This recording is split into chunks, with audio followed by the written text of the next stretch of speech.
Elephant is scared of a lion. Lion చూస్తే elephant భయపడాలా? Elephant చూస్తే lion భయపడాలా? Lion భయపడదు. ఏంటి దీనికి కారణం? యాక్చువల్గా చూస్తే దానికి సింహం కంటే పులి కంటే ఎక్కువ శక్తి ఉన్నది. సరిగ్గా కాలుతుందంటే మళ్ళీ లేవదు పులి. But what is this that అది చూసి భయపడటానికి కారణం ఏంటి? అది mind. Somebody say mind. It's all in the mind. నీ సైజుని బట్టి నీ విక్టరీస్ ఉండవు, నీ ఆలోచన బట్టి నీ విక్టరీ ఉంటుంది. అలాగే సో ఎప్పుడైతే ఎలిఫెంట్ ఆ సింహంని చూస్తూ అమ్మో నన్ను తినేస్తుంది అనే ఒక భయం ఉంటుంది. సింహం ఎప్పుడైతే ఎలిఫెంట్ చూస్తుందో ఇది నాకు ఆహారం, దీన్ని నేను కొట్టేయగలను, ఎలా కొట్టాలి అనే ప్లానింగ్లో ఉంటుంది. ఇది ఇంత సైజు అంతా ఉండి నేను ఇట్లా తంతే చచ్చిపోతే అనేది రాదు. అప్పో సింహం వచ్చేసింది నన్ను తినేస్తుందేమో. So size doesn't matter, baby. It doesn't even matter the size of your mind. What matters is the style of your thinking. ఇంత పెద్ద బ్రెయిన్ అందరికి ఇంతనే ఉంటుంది అది, కానీ ఆలోచన నేను చేయగలను. పక్కన ఉంటే చెప్పి నేను చేయగలను.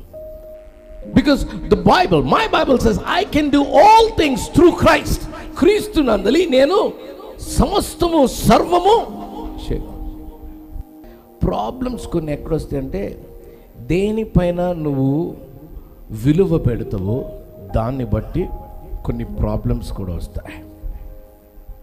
నీ జీవితంలో దేవునికి విలువనిస్తే ఆయనను అలా దాచుకుంటావు. నీ జీవితంలో దేవుని ప్రణాళికకు విలువిస్తే ఆ ప్రణాళికని దాచిపెట్టుకుంటావు, దాని పద్ధతిలో నడుచుకుంటావు. నీ జీవితంలో దేవుని ఉద్దేశాలకు విలువిస్తే ఆ ఉద్దేశాలు నెరవేర్చబడేటట్లుగా ప్రవర్తిస్తావు. నువ్వు దేన్నైతే గౌరవిస్తావో అది నీ దగ్గర ఉంటుంది. అది ఏమైనా కానీ నువ్వు గౌరవించకపోతే అది నీ దగ్గర ఉండదు. It's a mind set.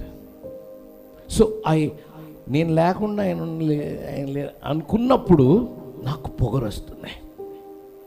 నేను అలా వ్యవహరిస్తాను. నేను ఎంత అవసరమో దేవుడికి ఆయన అంతే అవసరం. ఆయన నాకు అంత అవసరం, నేను ఆయనకి అంత అవసరం. నేను ఆయనకి ఎంత అవసరమో తెలియదు, కానీ ఆయన నాకు చాలా అవసరం అనుకున్నప్పుడు నేను గౌరవించే పద్ధతి వేరు. యవనస్తులు జాగ్రత్త.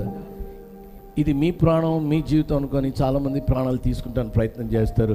చచ్చిపోతే బాగుంటుంది అని కొంతమంది అంటారు. మరి ముఖ్యంగా పెళ్ళి అయిపోయిన తర్వాత పెళ్ళి చేసుకునేది ఎందుకు, చచ్చిపోతే బాగుంటుంది అనుకునేది ఎందుకు? నా ప్రాణం నాకు కాదు ముఖ్యం, నన్ను సృష్టించిన వాడికి అది ముఖ్యమైనది. నువ్వెంత ముఖ్యం తెలుసా? దేవునికి, పరలోక రాజ్యానికి నువ్వు ఎంత ముఖ్యం తెలుసా? నీ ద్వారా కొన్ని పనులు చేయాలని ఆదిలోనే ఆయన లిఖించి పెట్టించాడు.